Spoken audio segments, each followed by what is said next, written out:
What's up, y'all? So I got on me with me on the video cast here. I got the All American Damon Saxon, and then I have the SEC veteran Kenneth Brown, and we're gonna talk a little bit about the 2022 National Football College Football National Championship this year against Georgia, Alabama. A little bit of college football talk.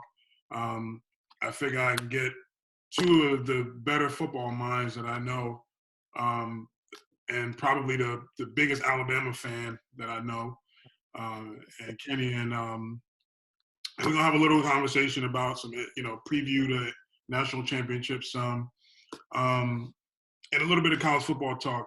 So, fellas, Alabama. So Alabama has made 7 of the last 8 college football playoffs since 2014 and made the finals 5 times. Nick Saban has 6 national championships at Alabama. Currently, Alabama is ranked number 6 in the country in both offense and defense. Do y'all just want to call this at this point the Alabama Invitational? Or where we at with this? What's y'all thoughts on this game? Just overall outlook. So I call this joint the SEC Invitational and very biased. Yeah, it's definitely the SEC. Well, definitely the Alabama and the second best team in the SEC.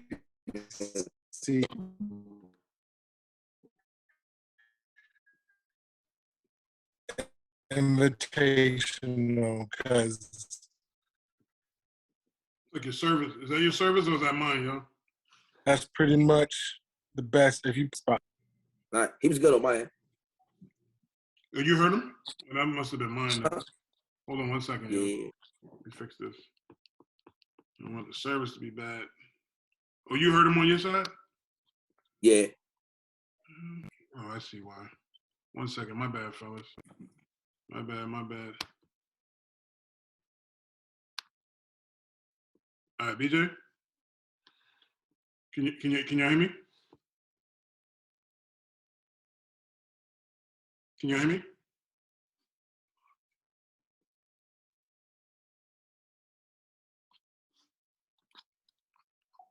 Can you hear me? Yes. Yep. All right, my bad. BJ, my fault. Can you repeat what you just said? My bad. No, I'm just saying, going off what Dame said, it's pretty much the Alabama and the second best SEC team invitational, because you pretty much got the best chance of the 2 best SEC teams and then everybody else in the country fighting for 2 spots. Yeah. So, You agree with that, Dame? Yeah. I don't agree with it being the second best team in the SEC, but it's how it's been. It's kind of worked itself out to where they've won to be there to play for the championship. So you can't argue like with fact. Like that's what it's been. We'll be there soon, but that's what it's been. Don't look so depressed. Speaking of weed, when you it's not always that way, but that's usually seems to be the way it leans. Like last year with Florida, if Florida wouldn't have fell apart at the end of the season with injuries and whatever stuff that was happening, those would have been 2 teams that would have been in it. And kind of like every year. The year before, if Tua didn't get hurt, it would have been LSU and Alabama. It's lined up every year for the 2 best teams. It's just, I don't know if it's just, media bias, the reputation of the conference, whatever. But the 2 best teams in that conference seem to get a lot of consideration. Everybody else fighting for 2 spots. Right. Well, speaking of arguably the second best team in the SEC, so this year Alabama is lined up against Georgia again. They played in the national championship where Alabama put up 41 points on them. The most points that Georgia gave up all year. Georgia, guys, listen to this stat. Before the SEC championship game, Georgia allowed, y'all ready for this? 6.9 points per game. 6.9 points per game before the national championship. So you were barely scoring a touchdown on that Georgia defense before the SEC championship. Fellas, right now, currently Georgia is ranked number 2 in the country in overall defense. they just smacked Michigan, who I like this Michigan team. I thought it was Jim Harbaugh's best team since he's been at Michigan. Dame, how does Georgia beat Alabama this time around? All right. I was thinking hard about this one, bro, because it's tough. Like, I ain't gonna lie, I'm pulling for Bama. I think Bama got a better coach, of course. I think they got a better quarterback. And see, when you boil down to it, they got a better offensive line. And if you got the best offensive line and you got a quarterback that's a Heisman Trophy winner, your chances of winning, because we know they got the skill players. But you asked me about Georgia. Bama, I think, had 2 linemen that got hurt in the game, 2 starting linemen. Georgia need to get that big kid out or only play him, number 99, on, like, first down. Hopefully stop Bama Jordan running. Davis, 99. Take him out. And then take him out on 2nd and 3rd down and go with some dogs and then try to get out the Bama. But they got to win first down. So they got to stop Bama. Like, it got to be a lot of 2nd and 9s, 2nd and 8s. You know what I mean? And you can't let Bryce get comfortable, which they defense be rolling. But you ever notice that everybody great until they go against Bama? And then Bama kind of finds a way to pick apart where you ain't. Like, so what they did with Georgia is they showed Georgia they ain't tough. Like, y'all ain't as tough as y'all thought y'all were. Mm-hmm. You know what I mean? We still the big dogs. So Georgia kind of got to hope Bama be overconfident, and then they got to play their game. And Stetson can't make no mistakes. Yeah, like, he got to play a beyond perfect game, and he got to make some throws that we ain't think he can make. That's how they beat Bama. You make a good point on that because Bama beat them. I think all of us can agree on both sides of the ball, defense and offense. Beat them up. How do you explain Georgia only giving up less than 7 points a game and Alabama putting up 41 on them? How did that happen? They played Alabama like they played everybody else, and that's where they made their first mistake. They thought, the things that we did against Auburn and South Carolina and all these teams that we've been balling against all season, we're going to come up with the same game plan against a team that's got the same talent we got, but they got a Heisman Trophy at quarterback. So they're going to play them the same, and that's what got them killed. Mm. Yeah. And it helps that kid, Bryce Young, he don't blink. He don't flinch. So even when like, he could take them being down and being bad. This will make this Bama team scary. And BJ, it is crazy because I just told you, like, this might be the worst Bama skill team since Julio Jones. We argued this like a couple weeks ago. But what made them great now, like, seeing it all together, is Bryce, yo. Bro, when they came back from Auburn in that game, I said, bro, that's the national championship right there. Because they definitely good with playing ahead. They know how to front run.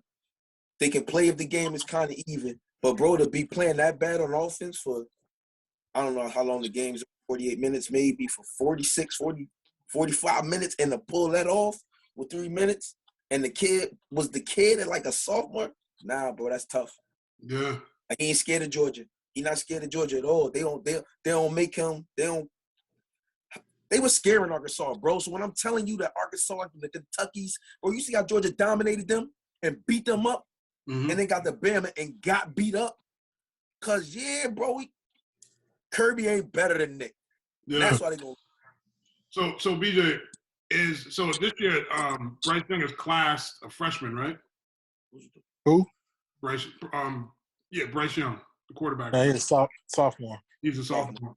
Is he the greatest sophomore ever to come out of Bama? You stop. I guess so. Yeah. I don't have a recollection of anybody. Tua. Tebow. No, Alabama. Tua. Bama. Oh, you talking about Bama? He's saying just Bama. Tua won it as the freshman. Yeah. He won it as that championship freshman game, won it, and then the next year, then he go crazy. Yeah, but so Tua. Wasn't that Tua Heisman year too? His sophomore year? Was that his Heisman year? No. Tua never won the Heisman. Tua never won the Heisman. Oh, dang. I thought Tua won the Heisman. His number going crazy though? Finally. Bryce the first quarterback to win. Dang. Which is crazy. All right, then I'll take that back. I got to go with Bryce. The next year, the first year, Tua first year, where he was on the bench behind Jalen, that's the one they won. The next year is when Tua had got hurt and Jalen came in, saved them against Georgia. But and Tua then they had a got really smacked good by season that year, though. yeah, and they got smacked by Clemson that year in the championship against Can Trevor we look Lawrence. with numbers that year? Because if I'm not mistaken, he went crazy that sophomore year though. Like with Yeah, he some did. big, He did, but Bryce Young got the same numbers this year. I think he was only like one touchdown away from what Tua did that year, like 46 touchdowns, something like that. Crazy. and I'm gonna say Tua had better talent. Yeah, Tua had all them first-round receivers. Yeah, Yes. definitely. Tua had like 4 first-round receivers out there. So, yeah, Right. and the offensive line was crazy too with a bunch of first-rounders. Right. So speaking of that, so Bryce Young is obviously going to be somebody that is going to serve a huge impact to this game. If y'all had to, I'm going to list 3 guys. If y'all had to name one, who's going to be your MVP for this game? Georgia linebacker Nakobe Dean, Bryce Young, or Brian Robinson. Brian Robinson had his best game of his career the last game. Who's going to be your MVP? Who's the MVP, Dan? All right. So if Georgia wants to win, James Cook is gonna have to be the MVP. James Cook. So somebody I didn't name. All right. For Bama, it's gonna be Cool Hand Bryce. So I'm sorry about I said the names, but I think out of like I think Bryce gonna really show y'all that he ain't playing around, and that no matter how good you think your defense is, I can beat you. And that Jameson kid, like they didn't even throw him the ball really. If he only had like 2 targets in the game against Cincinnati, you know Saban gonna throw that boy the ball more than 2 times against Georgia. And then he get thrown. What game he got thrown out of the Auburn game? Who, Jameson? Yeah, he got thrown out the Auburn game, right? I don't remember. What was that, BJ? BJ would know. Yeah, the Auburn game for targeting, yeah. And you seen what happened to Bama's offense? That ain't gonna happen this national championship. I'm going with Bryce for MVP. But look for Jameson had like that. Him, number one, to have a great game. Who you say? Who's gonna be the MVP of the game, BJ? You have to go by your list. It's the best prospect would be Bryce, but if Georgia wins, it's gonna have to be probably like running back by committee. Them backs got to control the game for Georgia, or same thing will happen again. Now, y'all know I've never, in my lifetime, have never seen any team successful running the ball on Alabama, at least not consistently. I think Georgia may have had some moments. What was that with Chubb and they shut Chubb down too. Yeah, but they did not shut Zeke down. That's the only one that got crazy in them was Zeke. Yo, that's right. That's right. The only one that got crazy. Right, in terms of running game. So Georgia, can y'all tell me, without looking, can y'all tell me the last time Georgia won a national championship? Like 1980 or something like that? 83. What, Herschel Walker's freshman, sophomore year? It got to go back there. BJ hit it on the nose. BJ hit it on the nose. 1980. That was their last national championship. I would have never guessed that. I looked that up earlier today. You couldn't tell me Georgia hadn't had a national championship at least in the last 2 decades. No, I knew that, though. I've been trying to tell you. I've been trying to tell you, bro. Yeah, they're a great program. Like, I can't take it away. And they're good. They get top-level teams. Yo, the last, 8 recruiting classes, Bama got 7. Georgia got the 1. And I'm sure Georgia was in the top 2 or 3. But, bro, you don't ever notice that they seem to fold every time the real money is on the line? Yeah, it's the same deal. Same deal when they have Mark Richt.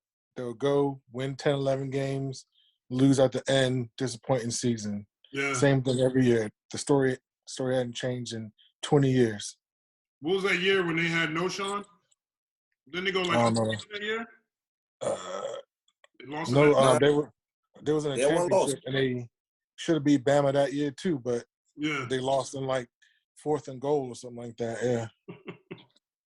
Yeah. Georgia seemed to always wet the bed, man. So if y'all had to say what the biggest issue was and just transitioning a little bit, what was the biggest issue for Michigan? Why did they lose? BJ, you can answer this first. Why did Michigan lose the way that they lose the way that they did? Because they basically, and I'm gonna answer this, and it's not through bias.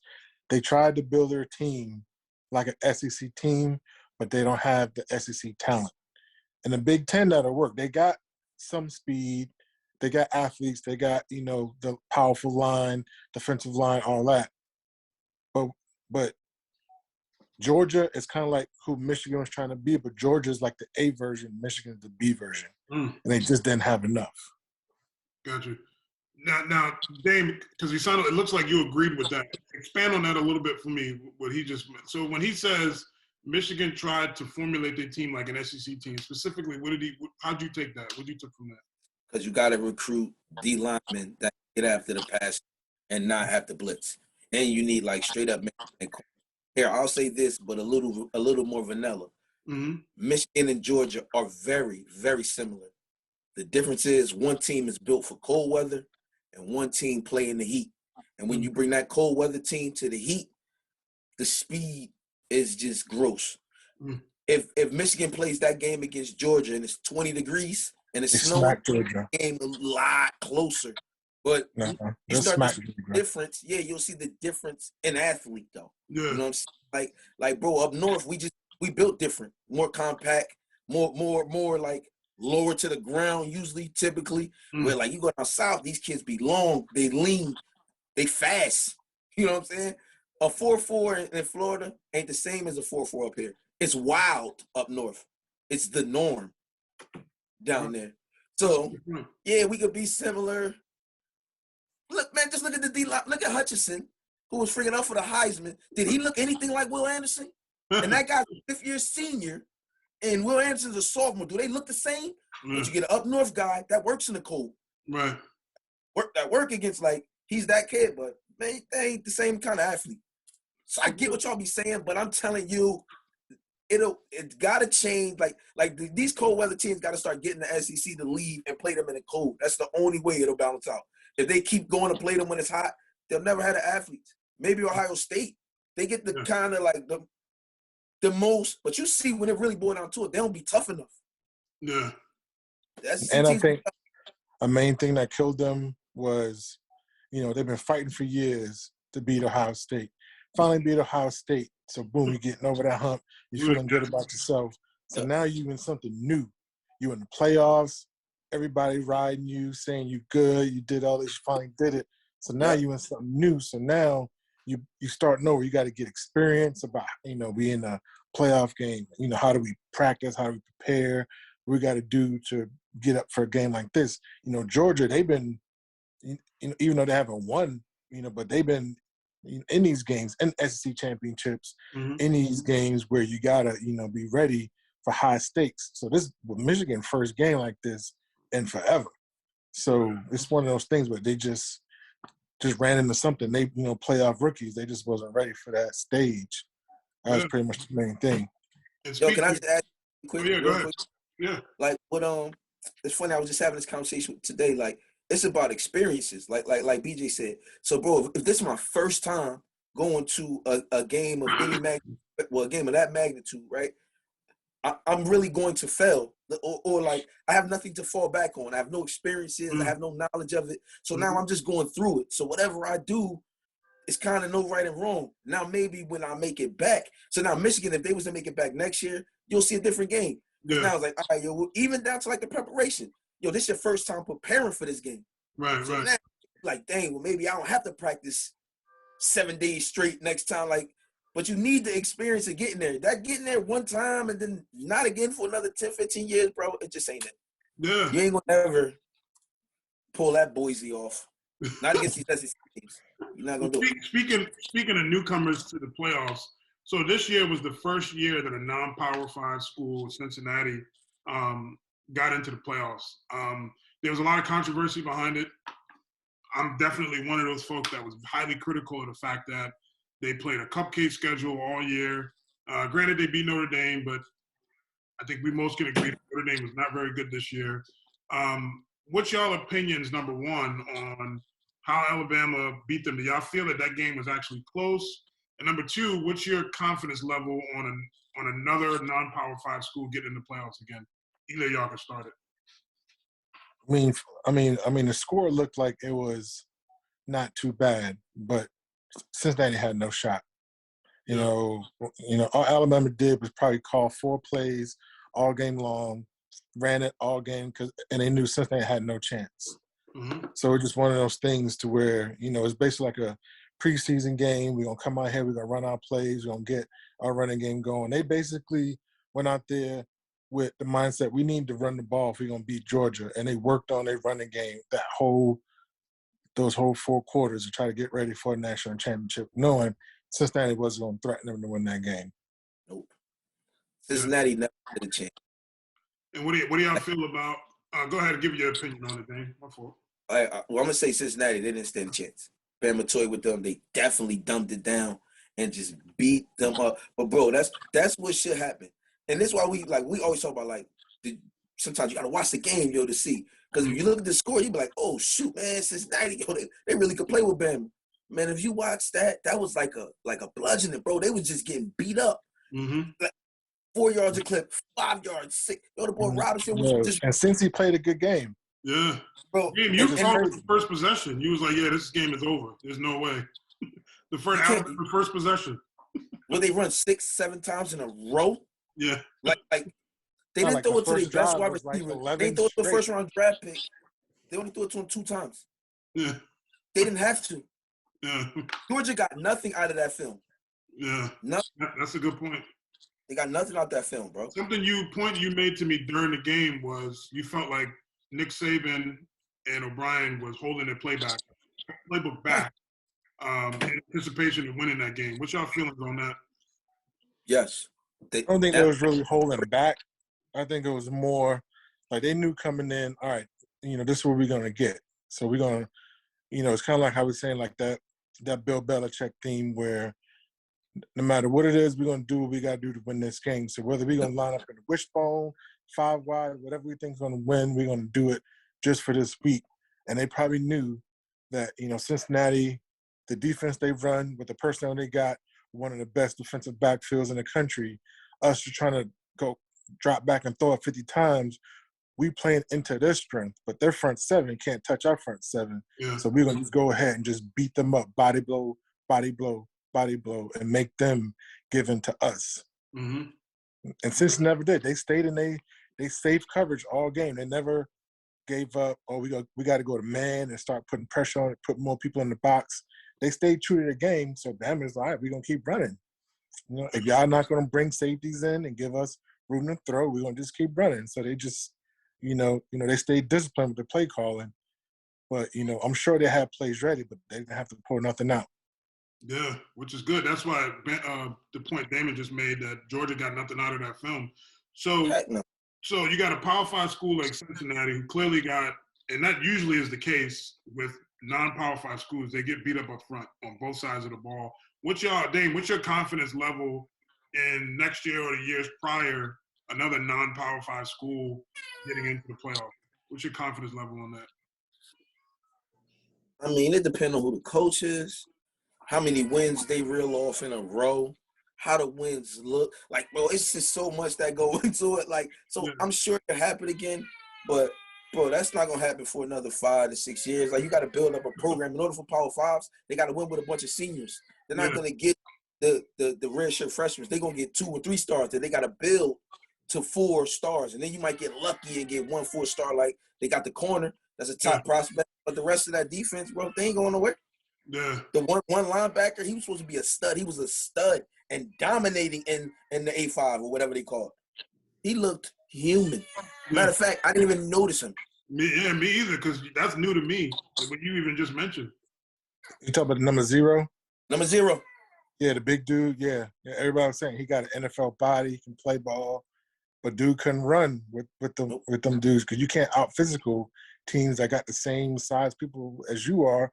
You know what I'm saying? You're not the biggest dog in the park no more. You're just an average dude out here. Yeah. So speaking of Cincinnati, I think we all can agree Luke Fickell's a great coach. You put him in a Power 5 conference at one of the bigger schools to get a bigger recruiting base. He's going to win games. I felt like, and we talked about this extensively throughout the year, just with the moves with Riley over to USC, with Brian Kelly over to LSU.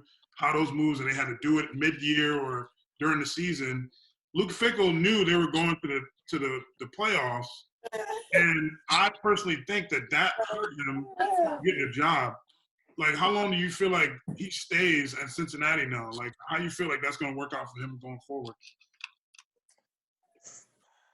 I mean, I don't really know a story like that, but I feel he probably going to stick there another year or two. But he not – I mean, you don't stay at one of those schools for too long before somebody come with like $100 million check. So it's not going to be long before he's up out of there. Because I personally feel he would have been the Notre Dame choice if it wasn't for the fact that Cincinnati was going to the playoffs. As much as I like Freeman, who's there, who Notre Dame will probably tell you till they blue in the face that he was always their number one choice. But you can't tell me if Cincinnati wasn't going to the playoff, they weren't going to take a hard consideration, a hard look to get Fickell at Notre Dame, Dane. I mean, I think they still would have. I don't think that would have stopped Notre Dame. They got enough money to buy him out that contract. That wasn't it. I think the kids wanted Freeman. And because, I think it was a demand for Freeman too, Notre Dame thought, we'll keep him. But that leash going to be short for Freeman. I give him 3 years. He don't win 11 games 3 years in a row. He had one of those 9-4 seasons. They going to talk about getting rid of him. Yeah. Quick. He won't last long. And then that's when they'll go get Urban Meyer. Urban going to get his strength again? Yes. The NCAA take you back off any indiscretion. As long as you don't – well, you can even do them in the NCAA, they take you back. He'll do his purgatory, commentate for 2-3 years, get his name clean again. And if Freeman slip, he going to go get his dream job. Yeah, because we all always said that Notre Dame was the perfect fit for Urban Meyer anyway. We always felt like that's what he was trying to get to anyway. We've been saying that. I think Urban Meyer could win there. I think if he put a team out there, I would think they would be more competitive than what we'd be seeing. Like, if he coached Notre Dame, I would like Notre Dame's chances a little bit more against an SEC team. So in 2022, y'all feel like Brian Kelly had not done the best job that anybody could do at Notre Dame? Y'all feel like somebody like Urban Meyer could come in and do better? Yes, because Urban's a better recruiter. But I think Brian Kelly maximized, he took Notre Dame as far as he could take them. He took them to, 2 national championships, or at least a national championship and a playoff. He had a bunch of 10-win, 11-win seasons. He ain't have, I think, a losing season. He might have one, but I think he recruited for what he had. But, bro, once you start losing 5-star quarterbacks and you realize that your ceiling is always going to be here, even at Notre Dame, because he can't get them, you take the job at LSU. Yeah. What do you think, BJ? Yeah, I think that's the same thing for what he could do. I think that's pretty much the ceiling for him, for not being able to recruit those special players there. As much as they want to say about academic standards or whatever, at the same time, the people like the Trevor Lawrences of the world, the people like the C.J. Strouds and the Bryce Youngs, them kids weren't going to Notre Dame to go play for Brian Kelly. You know what I'm saying? But someone like Urban Meyer could draw one of them kids out there at Notre Dame, or, if, you get a name like a Nick Saban, he'll get people out there. But just Brian Kelly just wasn't able to do it to get those, those elite blue chip, especially a quarterback. If you don't have a quarterback like that, then you're not winning the championship these days. Right. So, so I was just thinking, not being able to get that blue chip player or develop that 3-star into a blue chip player after 3 or 4 years, not being able to do one of those two things. I think Ian Book was pretty close, but not close enough. But, like this year, I don't even know who their quarterback was. Just, it wasn't third place. Transfer from Wisconsin. Yes, that's all. That should say it all. He had no business. No business. I'm dead serious, bro. He had no business going to Notre Dame and then starting, which means Notre Dame that means B. Kelly had nothing to tuck because he lost a kid to Boston College. And that kid at Boston College is freaking good. If they would have kept him in Notre Dame would be better. But, man, B. Kelly knew the writing was on the wall. He maxed out. So Brian Kelly now is at LSU. The last 3 coaches that coached at LSU have all won a national championship. I think we can all agree, out of the 3 coaches, you got Saban, Orgeron, Les Miles. 2 of the 3 of them were not good coaches, at least in my opinion. So now Brian Kelly's going there, who we can all agree who's a good coach. How do y'all feel he's going to do there? Man, sadly, it's going to be more the same. Just because Brian Kelly's Brian Kelly. So he'll be able to recruit down there, recruit players from Florida, Alabama, Texas, so, get kids from around the country. But, you got Big Brother up north in Alabama who, Nick Saban ain't going nowhere. And then you got Jimbo, he's not going nowhere. And then you bringing in Texas. The country so far. Then you bringing in Texas, Oklahoma, all these things.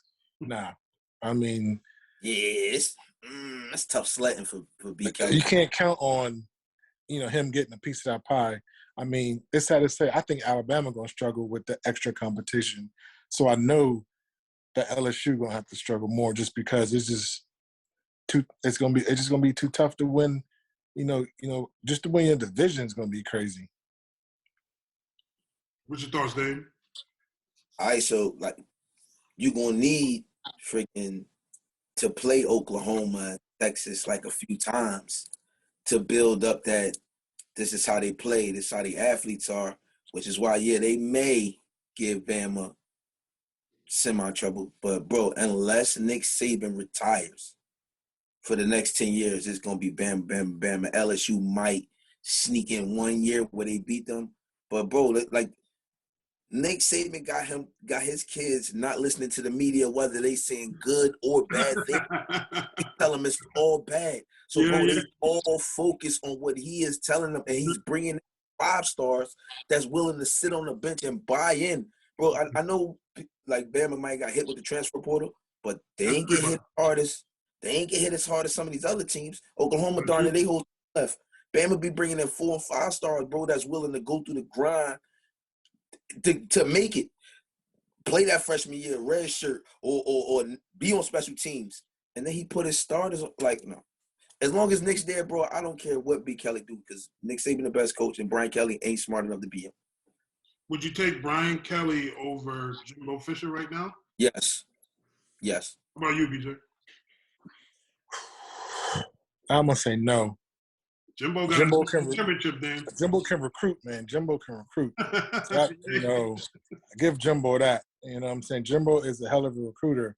You go back to what he did at Florida State, what he's doing now. That's got to be number one thing. You got to bring that, them kids in for whatever he going into the living rooms and telling them to not go to Alabama, to not go to LSU, to not go to Texas, to go to Texas A&M. All these 5 stars he getting out there, I got to give him the nod, but he got to produce too. Because it's the same boat that Brian Kelly in. You got Big Brother over there in Tuscaloosa that you got to figure out a way to win. Well, Jimbo beat them. As I'm saying, Jimbo won this year, but it's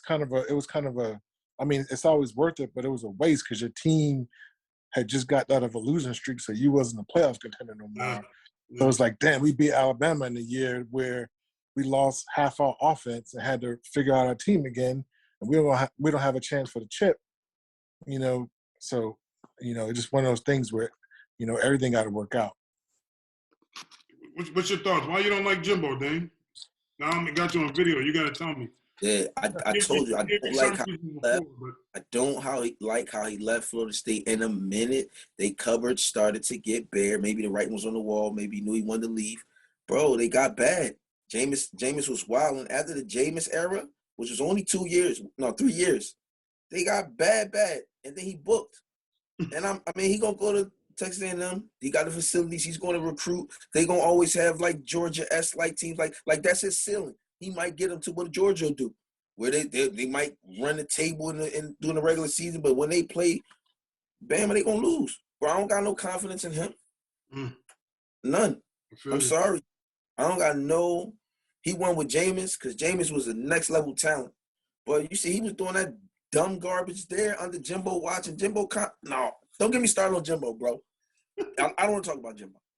So we looking at teams like obviously Alabama. Georgia's not going anywhere. They're going to be good. Yeah. Texas A&M, LSU, who we figured, give them a little bit. They'll be good. And that's not even talking about other conferences where, you're looking at, Michigan, you got to assume they'll be good. Ohio State's only getting better.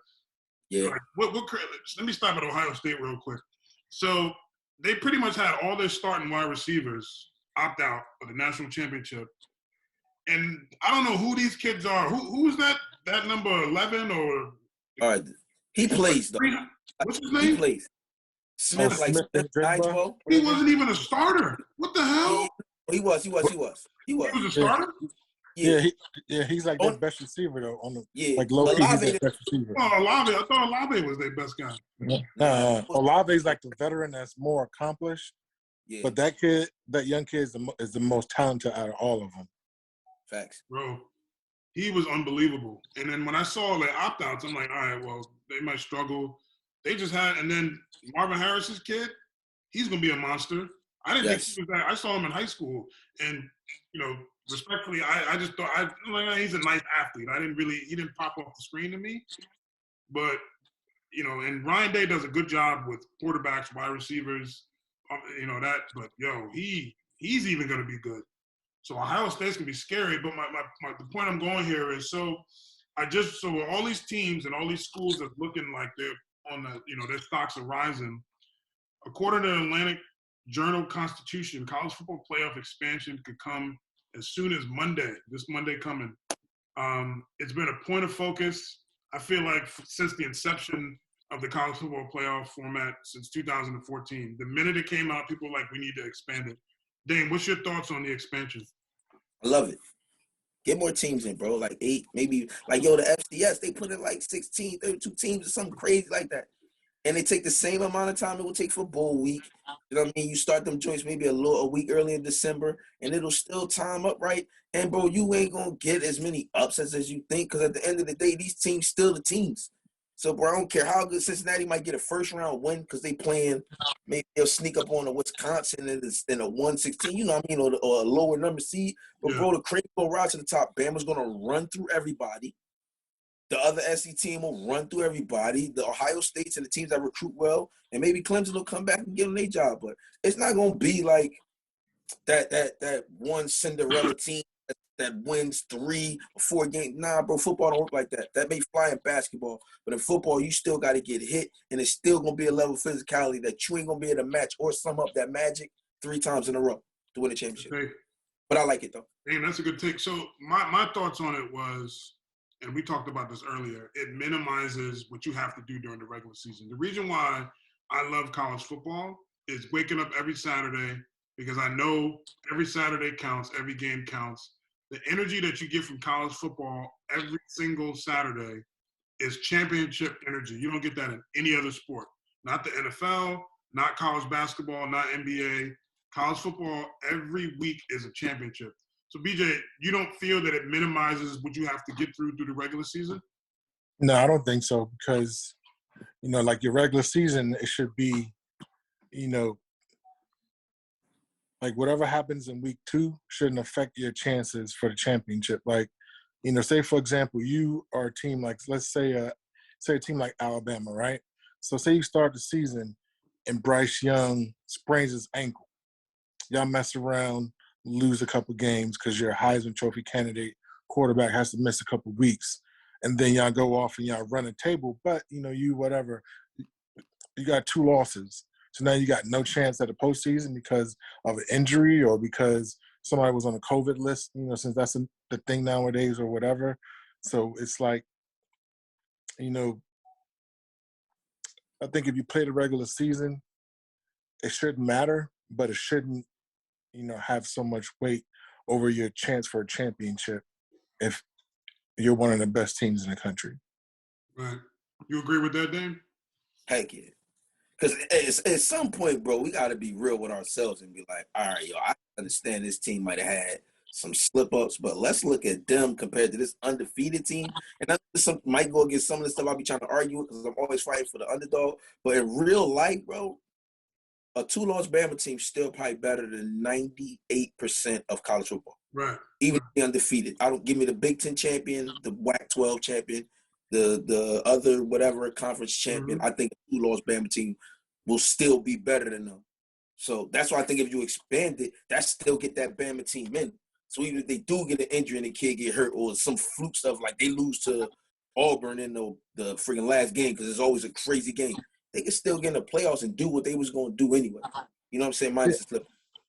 Yeah, like that year where I think it was Tua last year where he got hurt. Mac Jones came in the last couple of games. They lost, so they didn't have a chance to make the playoffs. And they went in the bowl game and they gave Michigan the business. And I was like, this is one of the best 4 teams in the country, and they're not in the playoffs. Mm. Yeah. You know, the year where Jerry Jeudy was out there, all of them played in the bowl game to show everybody they wanted the best team. Nobody opted out. I think like Trayvon Diggs and a couple of people on defense opted out. But none of them offensive players opted out. They came in here to show everybody. They put up like 50 on Michigan, and then they all rolled out. So the reports are that they're talking about the committee could come out and say that they can add it up to 6 teams or as high as even 12 teams. So my thought when I read that, when does it end? So we're going to do 6, 12, and then the next year it'll be 18, and then 20. Then before you know, we're looking like college basketball. That's what y'all want?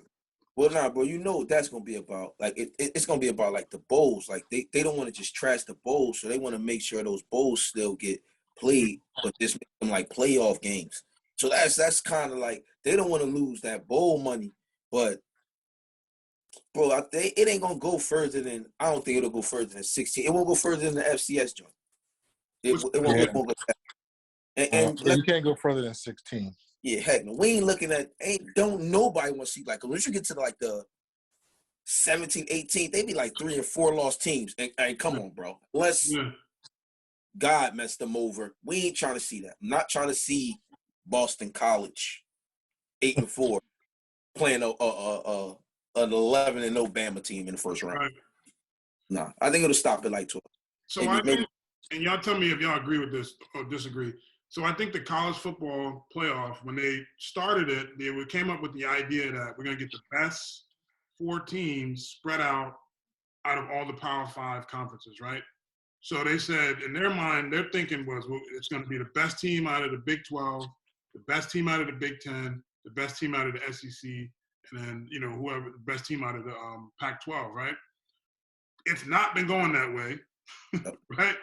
And I think all of us can agree that we want parity, and I would like to see it that way. You know, I think now with USC, I think things are going to be up and up for them. I think the Big 10 is going to get better. They've always been pretty strong. I don't know what's going to happen with the Big 12. I am worried about the Big 12, by the way, especially with Oklahoma and Texas leaving. I don't know what's going to happen with that conference, but it looks like they're in trouble. But where I'm going with this is, but instead of that, we got another year with 2 SEC teams. What do the rest of the country need to do to start to consistently compete against the SEC so that we're not getting Georgia, Alabama in the championship? The up north teams will have to build domes, and put like millions and millions and millions of dollars into their facilities and indoor joints. And you have to get a coach like that's willing to stay up north and be cold to convince. Every team that's outside of the SEC that wins on a consistent basis recruits SEC type players and has an SEC type style of recruiting. You just ain't gonna get that at Michigan State. You ain't gonna get that at Wisconsin. You know what I'm saying? Like, and bro, I told you about the preseason rankings. So even if you do, you ain't touching those classes. If I got a choice of going to Florida or Minnesota, and I'm a 5-star, like some of these teams don't have chances, bro. Like, you know what'll help the fact you can make money. So now you gonna, but then even with that, bro, Bama and Texas and them like got the revenue. So who you think gonna be able to pay players more money? Right. Out of Bama and Memphis. Well, you already see, and BJ pointed this out before, what Texas is doing. Texas got their own board of advisors or board. Where the whole firm.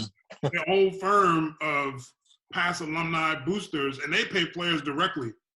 Yes. What do you say, BJ? It was like $50,000 per offensive lineman or something like that? Yeah, I forgot. Something like that. Like, you know, every offensive lineman get $50,000, and then there was something else. But yeah, it was basically Like if you on scholarship, you could pretty much get 70, 80 grand a year just for being on the team. You have to. That's And some schools can't compete, bro. Texas is ain't they one of the top grossing colleges football wise? Oh yeah. So, bro, what are you going? I know. What is so wild? They were the number one. What does a Purdue have to offer a 5-star over anything in the SEC? So you ain't getting that kid, bro. I don't know, man. I don't think. So I think that's where our expansion talks come to give them the one shot. Yep. Those teams like a Purdue or a Penn State, when they have a magical year and they got, that 1 year in a decade that they get, and they can go up there, run through their conference, get a top seed, and then you get, like, say, that first round game at home in the playoffs. Yes. Like how they do in the FCS. They don't play neutral sites in the FCS. You go to the higher seed's house. So you mess around in first round game. If Georgia would have had to go to Michigan, since Michigan was a higher seed for that first game, when you got 100 and something thousand people, everybody Michigan in the playoff game, that's your chance to win. And it's snowing and it's windy and all that. That's your chance to win. If you got to compete against all that, like Dame just said, with the recruiting disadvantages and all this coming through, and you had a neutral site field, man, nah. Now these teams need their advantage. That's how you get that Cinderella to win a game or two in the playoffs, and then maybe they can get lucky and something happens, through the grind of a playoff where they can have a chance to win the championship. If not, it's going to be the same 4 or 5 teams every year. Ain't nothing going to stop it. So, Dave, we were talking about this, and this is I want you to speak to this real quick. I think another part of the difference between the South and even in the North, there's certain areas in the North that do this well, is when you go down South, they build not only great high school programs, but they build a great community around football. And I think this is what you're trying to do with your company, right? So me and you talk about it all the time, how where you are, you're trying to build not only just good high school programs, but you're trying to build great youth programs, trying to get the community involved. Speak real quick to, in your opinion, how you create and you develop an area that manufactures great talent in all sports, not just football. How does that happen?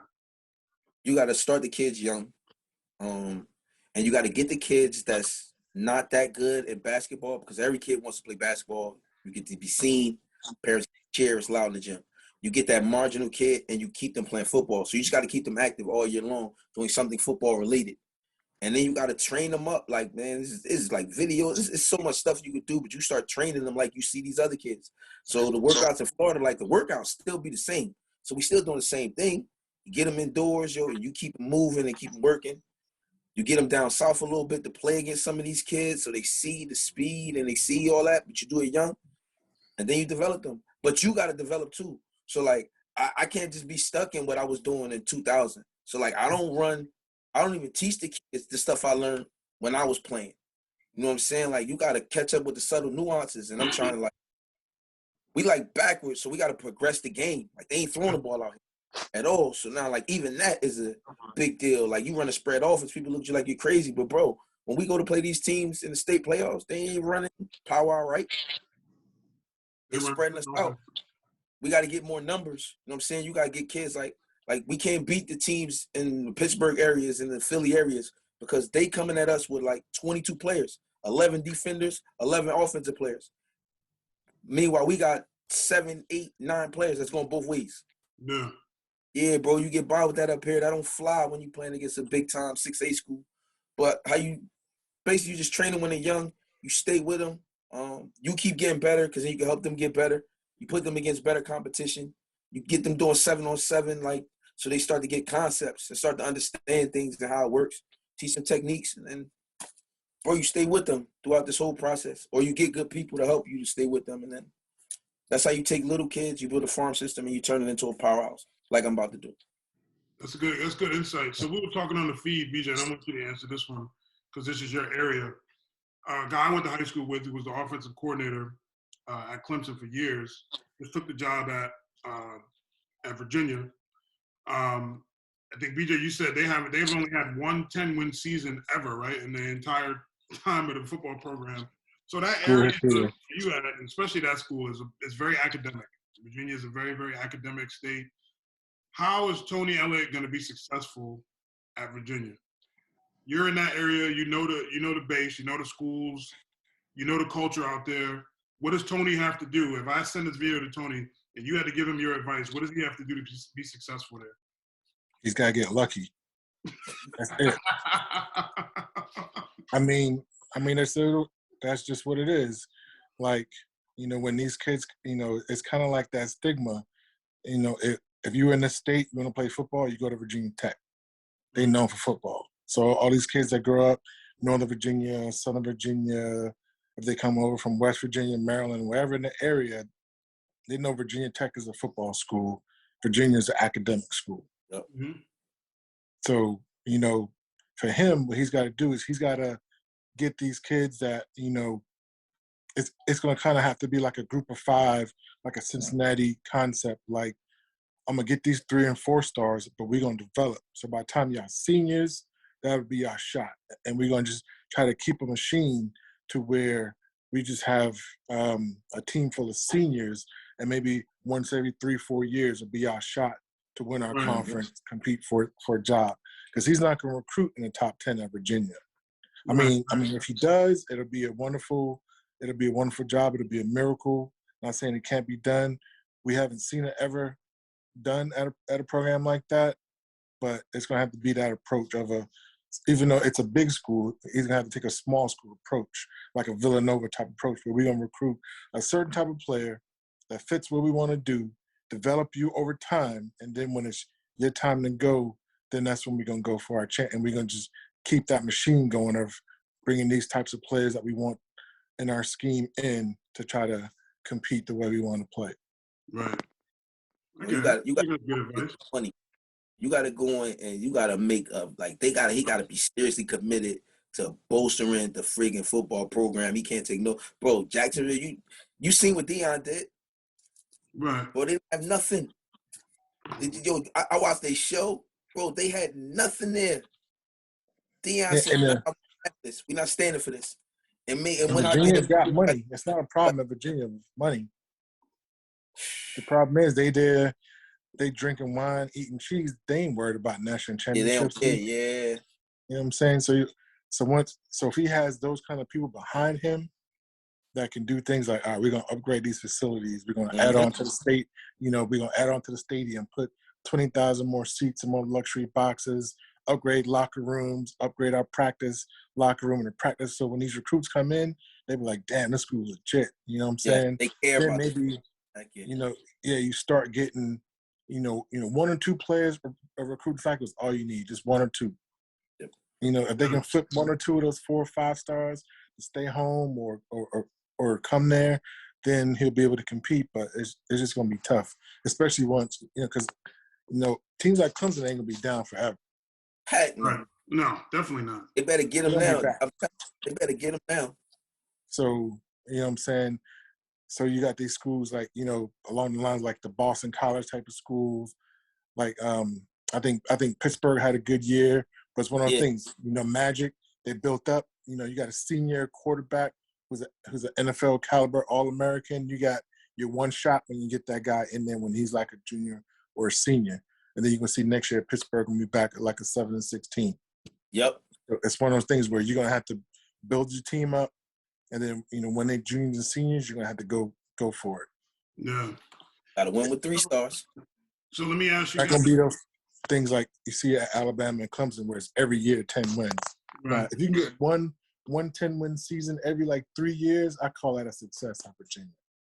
So let me ask you guys, just to wrap it up, just to get y'all opinion on a prediction. What's the predicted score for Georgia-Bama national championship game? Start, Dan. Dang. All right, so I'm conflicted because I don't like that Bama guy said on the interview that they gonna win. Like, I just think that's bad juju. And I don't like that the 2 linemen hurt, but I gotta figure out if they gonna play. But man, it's hard to bet against Nick. I say 28-24 Bama. Close one. But I think Georgia like gonna hit him in the mouth early and get the drop on him. But once Bama settled down, like what Bama don't get enough credit for, like they make the best adjustments, like even before halftime. But once you get to halftime, if you ain't really wrecking them, they can adjust to what you're doing, and they always seem to pick it back apart. So I'm taking Bama 28-24. 28-24. What you got, BJ? I think it's going to be a little bit of a shootout early, but then it's going to turn into a defensive struggle. So I'm going to go along the lines close to Dame. I'm going to say like a 27-24 for Alabama. Yeah, because we got Georgia's going to be up early. I think that tight end is going to be killing in the first half. That freshman tight end is going to be killing. Yeah. We definitely got to figure that Bama's not going to beat them the way that they did the last game. It's definitely going to be a different game. No, I think Kirby got that thing now. He's no way he makes that same mistake again, trying to play Alabama like they're a regular team. You better look at what Cincinnati did, what Auburn did. Sit in that zone coverage and don't leave. Stay in zone. BJ, they not throw 50 passes for 1 yard each and just come up and tackle. Don't try to be cute, trying to play man-to-man, bump and run, all this stuff. That's what they're going to do. Now, if you do that, you're going to get killed again. That's what they're going to play do. Zone, bend but don't break, make Bryce be patient, slow the game down. I don't think either team going to be able to run at will. So just field position, control the clock, and just have it close in the fourth quarter and then go for your chance to win. If you try to play aggressive, you're going to gamble, you're going to get burnt. I don't think Georgia, like this, they ain't get beat bad enough that they feel like, we can't go out there and play our game against them. That's why I think they're going to still try to get in Bama face. I don't think they got it in them because they've been playing that way the whole year and only gave up 6 points. All they're going to toss that away is to that one bad game, which every team have and got to overcome. We don't have there is no Mechie, so they got a chance. No Mechie at all this game. Oh, that hurts. Still no Mechie. Oh, I forgot about him. But I think, I don't trust nobody named Stetson. Come on, bro. Just think, when the last time Bama lost to like a 2-3-star quarterback? And I don't even know if that's what he is. That's what he played like to me. Yeah. I don't trust him. He was a walk-on. Even worse, Nick got Kirby Hart. And Nick cold-blooded. Mm-hmm. Well, I don't trust that. Yeah, but no Mechie and Pickens is back healthy. I forgot about him. He's been forever, the wide receiver. He's like 6'5", crazy. Yeah. He's basically AJ Green.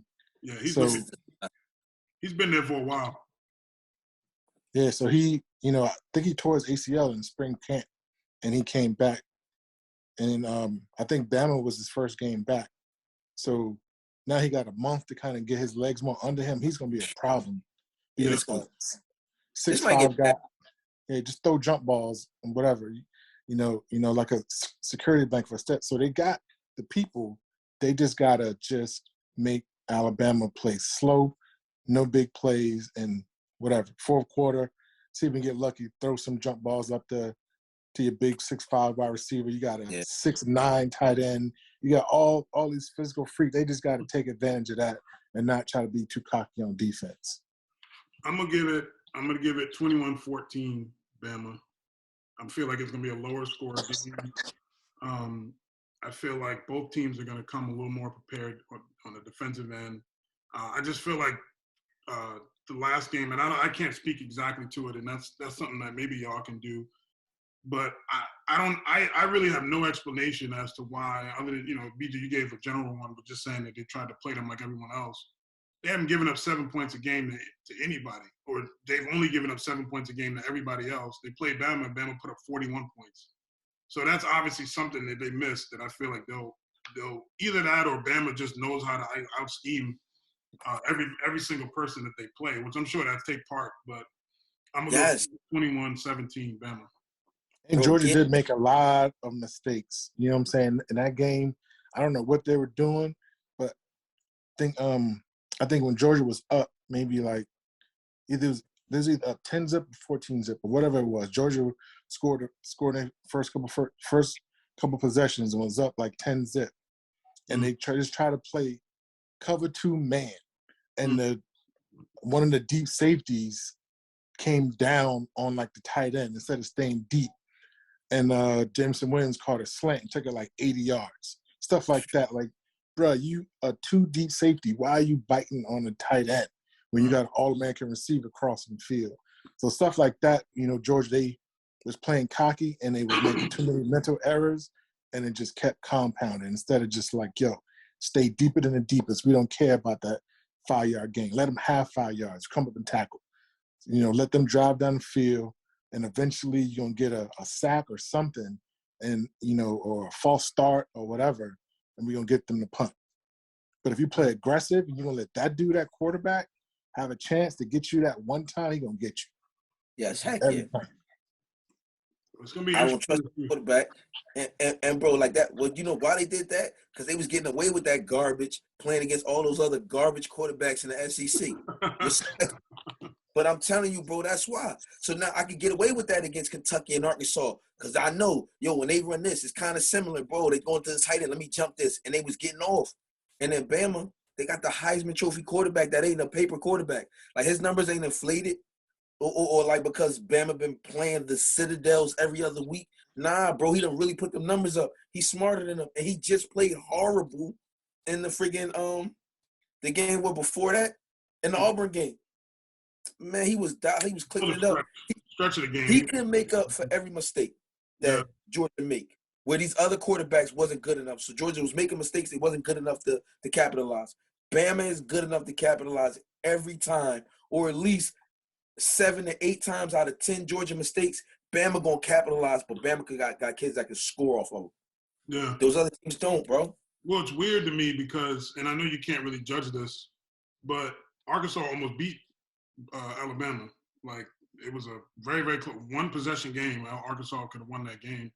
And then Georgia beat Alabama 37, or Georgia beat Arkansas 37-0. So it's like, I know you can't really judge it off of that, but I feel like stuff like that makes it even harder for us to really, really make a prediction on how this game's going to go. No, because history repeats itself, and all you got to do is look at history and look at the – bro, do you really ever – I mean, come on, let's be real. Do you ever really count Belichick out? Because I don't. Yeah. I know it might be chances that he played teams that was better than him, but I don't count them out. And I think Nick team just as good as Georgia. I'm never going against a less coach and an even lesser quarterback. Mm-hmm. This is my logic. I'm a roll with the veteran quarterback and the veteran head coach over this team. But, of course, Georgia got a chance. But, bro, now, name a walk-on. Bro, I think, like, the quarterbacks that have beat Bama been real deals. Mm-hmm. Johnny Manziel, at least in college, the kid from Ole Miss. Like, these wasn't no walk-ons. They was, like, 4- and 5-star quarterbacks. You telling me this walk-on kid? Yeah, kids like Cam Newton, take all them dudes. A walk-on with a defensive coach is going to now – I don't trust the offense, bro. And I don't trust Stetson Bennett. So, well, either way, we got Georgia, Alabama again, part 2. Nick Saban is aiming for his 8th overall national championship, 7th at Alabama. And either way, I'm hoping for a good game. Any last thoughts, fellas? I do hope it's a good game too. Yeah, same here. Just looking for a good game. I mean, I'm a Bama fan, but just want a good game. Just want to see good quality football, and that's pretty much it. Whatever happens, happens. What you say, Dan? Nah, man, I hope it would just be a good game. I hope it be a slugfest. Like, I do hope Georgia come out there and make some plays, and friggin' they skilled players come out there and show out and play outside their body. I do hope Cook get off. But I don't know, man. It's hard for me to go against history and experience. Yeah. Like Saban. Yeah, all signs point to Georgia should win this game, but you can't bet against Saban. Well, Kirby ever been here?